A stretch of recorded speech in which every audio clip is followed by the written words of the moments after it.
what I stood to me, and I think I wrote it, was here's a perfect example about someone that is forced to go inside. Right. Her trans rights violated in the city of trans rights in San Francisco, with the threat of incarceration, because I think she was very clear to say, we were told we were not going to be able to come back, meaning if you do, you go to jail. Right. And hell no, for a trans Latina, Right. you're gonna want to be in a place that is not gonna call you out a man. It's gonna be in a place that is not gonna call you, for being, trans and Latina, because that's really unsafe. Exactly. And then one more thing I want to say in reading what the comments that are going on about what has been escalated recently, but it has been actually the sweeps have been going on now continuously for at least 2 or 3 years, right? It's just that they are now non-stop, 24/7 harassment and traumatization.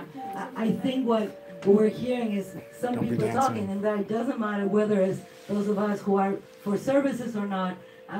We don't no longer this idea of enabling people to be on the street, which they used it before with drugs and alcohol, right? And I think what we need to say very clearly is that what they're enabling is actually people going really crazy, traumatized, and feeling broken as a result. So that's all we're enabling. Thank So. you. Thank you. Who else? You wanted to say something? Just quickly. Go ahead. Which is, No, go ahead. might not even make sense. Go for it. No, I would just, and I think I spoke to Tiny about this. There was a Hollywood movie made with Jamie Foxx, about a houseless brother who played the cello. Right. And there was a Based social on a work. real guy in LA. I know it. Jamie Soloist, Foxx, the the soloist. soloist. That was my client. Right, and then the whole movie, the social worker wants him to put inside an apartment or a role, but then the character Jamie Foxx was playing had an issue being inside, maybe claustrophobic or whatever it is. But again, is that like Lara was saying, that notion that sometimes social workers think that they know what's best for us. We're actually not even taking our opinion or what we actually want, help with. So just made me think about the movie with Jamie Foxx. Yeah. The social workers and social managers. Anti-social workers, that's what we call it. Anti-social workers. I was almost one. This current assault on people experiencing poverty and homelessness in San Francisco is ordered by Mark Farrell. As Laura mentioned, these tweets have been going on for a few years now, but he's saying they're taking the gloves off. And it was very Donald Trump-esque.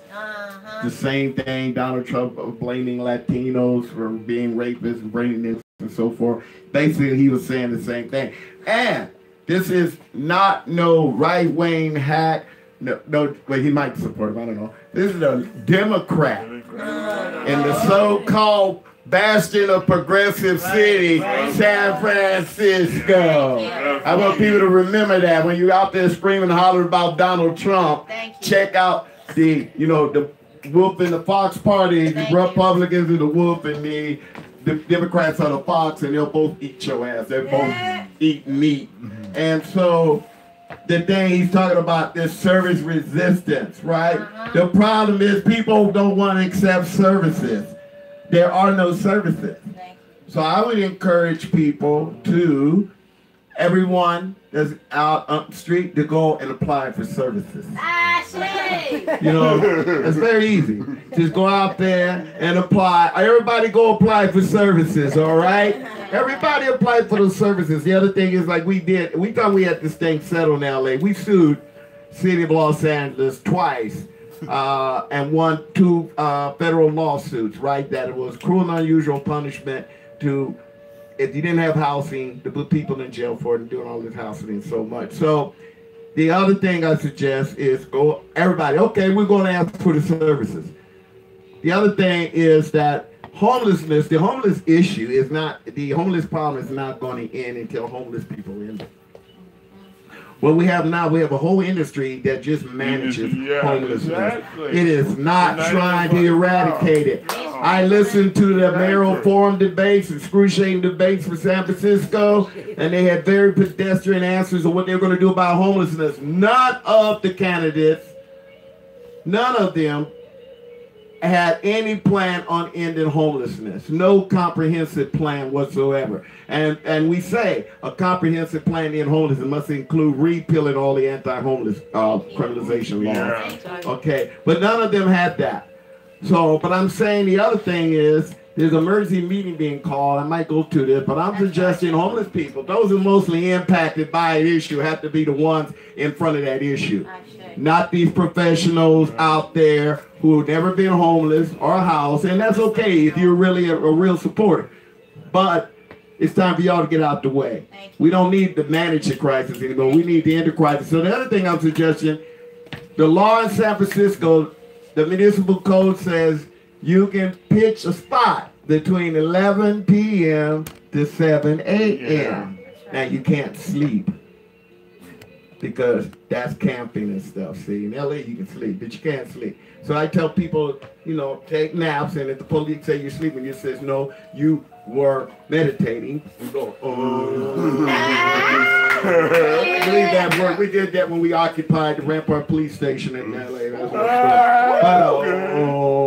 But you can't go and pitch out, and they can't do nothing. So I'm saying he's from the marina. Everybody go out to the marina between 7 p.m. Homeless people need to be out there in leadership, but our supporters and organizations and service providers need to be out there in his hood, right? Make sure he got to know it ain't political, y'all. It ain't revolutionary. It ain't got no consequence. So whatever they do, they got to be a consequence. And I'm not talking about weak shit, signing petitions and all that. I'm talking about direct action. And one last thing before I leave, I want to make another dig on the progressive San Francisco who didn't take the Confederate flag down off the San Francisco City Hall until 1984. And Dianne Feinstein kept having it put up there and supported the flag being up there. I'm surprised how many San Francisco motherfuckers say, but claim they born and raised here and always bragging about don't know nothing about that. But the city of San Francisco before that. But the last thing I want to say is everybody remember Mark Farrell, don't just get pissed at Mayor Mark Farrell. Remember those allies, those progressives that you trusted in City Hall, put this punk in the mother, and I don't mean that as a homophobic thing, put this asshole in the office. So y'all remember that, your allies, you know what I'm talking about. You know what I'm talking about, the Jane Kims and the other ones, you know what I'm saying? Remember that, those progressive wing put this reactionary Donald Trump Democrat in the office. Remember that. All right. Sorry, I got a little emotional. So wait 1 second. I just want to shout out to Olga Limpian, who's watching from Hawaii. Don't say that word. Shout out to Olga Limpian, who's watching from Hawaii. Has said all houseless folks are targeted and they're on the terrorist watch list there. Big shout out. She says Poor Folks United. Thank you. Also Yao. Where y'all are watching Poor People's Liberation Radio. I'm going to pass it to Nandi, and then we're going to have to wrap up. We are almost out of time. Go for it. Okay, I want to say one thing before we wrap it up right now. Going back to what my brother Mutiato has said about the case manglers and the non-social workers and things like that. You know, you're supposed to resist and non-comply. Because had I not resisted and non-comply, I wouldn't be the fantabulous Poor Magazine journalist. At all. That's right. He was a social worker of color who said I wasn't fit. You're not fit to be a journalist. You're fit to be a secretary. Why don't you be a secretary? I said, no, I'm going to need a secretary, sir. Because I'm a writer. And I'm going to write till I die. Just don't mess with the loose cannons writing. Do not mess with the loose cannons writing. And then we're going to talk about the homelessness. The homeless. I guess we just we ain't shit. I've been homeless before. I didn't walk the streets at night where I stayed in the bar, the center bar to be exact, up there on Ellis Street. I stayed up in there till they closed, and I walked the streets till they opened. But in the meantime, I'm sitting up there scraping and scratching and catching hell, getting pistol whipped, all kind of stuff I'm going through to make sure my mom and my babies got something on their table. Because you can't rely on these other, you can't rely on SFPD. I ain't going to say the acronym right now because we got a baby in the room. I'm going to be respectful. Can't trust them. They don't give a damn. San Francisco don't give a damn about the natives. The neighborhood don't give a damn that rad coming in. Everybody think that rad is the second damn coming. And I feel like Mario Van Peebles and Posse. All right, I'm gonna leave. But when I come back, there ain't gonna be no niggers up in here. None.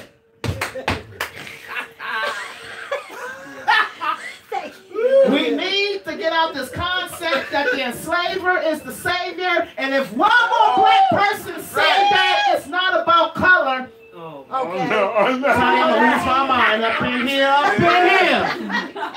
It was an elder that told me it ain't about color. Oh, if it ain't so much about color, then why are we third-class citizens in the United States of America? If it ain't about class. If it ain't about class, why we sitting up here begging to have a goddamn sink that works, a toilet that flushes, a dryer that dries, a goddamn rug don't give you asthma? If we are equal, if it's not about color. But when I go white people watching in a revolutionary service vehicle, I see all kind of stuff up there. I call it my white. You gonna get that report soon, ladies. It's called the White People Watching Report. Where I watch and see how good that guy. And I drive with my dog, and I be like, "You see that house? That's a house you'll never be in, Puppy Road." You see the beautiful landscaping. You see the street cleaners all the damn time. You see it. You see the difference. But it says no potholes. No potholes. I lost a hubcap. But to the people that live to be, they want to be deaf, dumb, and blind, we cannot and will not put a gun to your head to make you wake up. Because Ogun gonna bless my gun, baby, and I'm gonna shoot straight. I ain't shooting hate. All right, Ashe. If you choose to live like that, you're gonna see the outcome of what's happening, because it's prophesied. It's been prophesied. Just listen. This is a war we in, damn it. That's right. Because devil's acting a fool. That's right. And the people out there that's out there in the streets, everybody's gonna be housed. Stand up. You want it, come on, stand up. If you don't want it, you still got the right to be, baby. Right. You may not even want the house. You may like a 2-bedroom tent. That's fine. Right. But we stand up for the cause, because being homeless in America KKK is not a crime. America KKK should be sanctioned with a goddamn crime for allowing for her citizens to even suffer such a goddamn demise. Yes. Ashe. I want to say that. Oh yeah, please, Mama Juju. So I don't know if folks know this, but basically today in Puerto Rico, the Ana Borinquen, people peacefully protested, and the government responded in rubber bullets and tear gas. Right. What? Yes, it's all over my social media. I follow a lot of people who have family ties in Borinquen. Yep. Yo soy de Quisqueya, Dominicana. That's So, right. you know, all Caribbean people, one land, one nation. Sorry, not one land. So, yeah, so I just wanted to show them some love, because they were protesting colonialism, basically, and it was a peaceful protest, and they left out of there in handcuffs and bloodshed and people running for their lives, and it was not a pretty thing to see. So I'm sure you'll see the next couple of days in your feeds. Try not to pay attention to the other bullshit that's going on, all these so-called sex scandals, all these rappers beating their wives. It's nothing new. We know we have problems in our community. You know what I'm saying? But yeah, so today in Puerto Rico that happened. So I just wanted to show some love to the people of that island and encourage everyone to support them and to show love their way, because it was a fatal day today on the island. And we will. We want to put out. Wait, let me just. I just want to say that. First of all, before we close out, that, shout out to Karina Gold, shout out to our First Nations folks, because there is a different way to deal with land. It begins with taking it off the market completely, because Mother Earth was never meant to be sold. And what's going on in our island nations right now is a giant gentrification plan. The way that these mostly rich people, and they are the hyper rich, are looking at our beautiful islands is how many people can we move out, and how many rich people resorts can we move in. So that's why they be killing our brothers and sisters. They ain't no joke with that, right? A couple of islands are flooded. That's right now. That's right. And the lady say, where is she gonna take her culture once her island's destroyed? That's right. A deep ass question. That's right. She said, where can my culture go? You guys don't accept it. And I want to just say really quick that, again, we are living a different way right now. That's what homefulness is. So it is possible. It does happen, and people need to understand that. The last thing before we close, Mama Juju's been so humble over here. Can you talk about your beautiful work as a doula or your upcoming group? Come on now. Oh yes, I should probably tell everyone that this Sunday I'm meeting in Canticle Farm. There is a single mama, women of color group, women with a Y. Trans moms are welcome. And basically the topic is going to be mental health. I want to talk about postpartum depression. Actually, I was thinking about this. I don't have a particular story yet, but I think that Decolonize should talk about ways to decolonize their parenting. I think that's something that I actively work on as a traumatized person, as someone who has experienced a lot of violence, especially sexual violence, and giving birth and having a beautiful child in this corrupt ass world. And so we have to think about ways to free ourselves and our children at the same time. So I just wanted to put that out there. So the meeting will be on Sunday at, I think it's at, what time is my own? Is that 3, I think? I think so. I think it's 3 to 6 this Sunday at Canticle Farm. That is on 36th Avenue in East Oakland. If you look it up, Canticle Farm, Canticle, you will find me there at 3 o'clock. There will be food. Please bring your babies if you don't have childcare. But we are going to talk about mental health, and we're going to talk about postpartum depression. And I think postpartum depression, you can have that 20 years after your baby's born. It has nothing to do with the first 6 weeks. So we're going to talk about it. We're going to talk about skills and strategies to be and to be free. It's all a mind trick, y'all. It's all a mind game, and we have to figure out how to trick ourselves into our healing sometimes, because the trauma is real. So I want to hold space for single moms, and that's happening this Sunday at 3 o'clock. Right. Thank you. Challenge to Mama Juju. Come back with a story next month.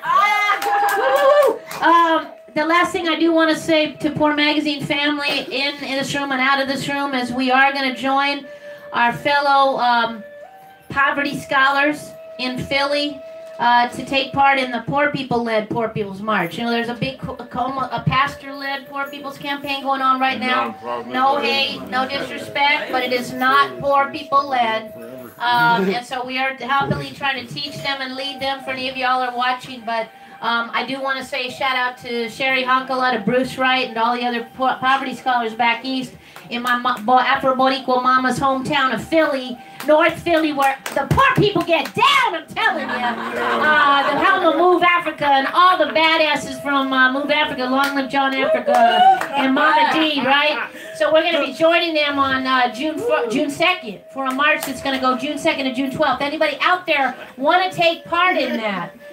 You can look it up online, Poor People March, or you can email poormag@gmail.com, and we will help hook you up. They're trying to get money together to get folks out there, so this is also for other Poor Magazine folk who might want to roll with us. I just want y'all to know it's very serious. We're leaving here as of June 1st after our graduation, and we're going to be joining them. It ain't going to be fun. We're going to be sleeping in the encampments with our fellow poverty scholars like me and Mama used to do, in doorways and on tents. This ain't a motel trip, family. But that's where us poor people are, to be real. So I want to put that out. And if folks want to join us, please let us know. We're trying to get money together for airfare, and we are getting it together. All that said, we're going to close out now with our prayer. So people watching, we love you. Keep it going. You can get us again on Poor Magazine, Poor News Network on YouTube, and on your radio dial very soon, 96.1 FM LP. Ashe, love you all. Let's close out with the, let's close out. Could you close that out? We're going to do a prayer, and we don't need to have that on camera. So you can close that out. I am. Okay. Because I was going to say something, trying to real quick when the camera go off. Oh, You forgot in Philly, you almost got our ass a shot, remember? She said up at the light. no, looking I like a didn't. tourist. No, I Me and Laurie caught to do the dude boy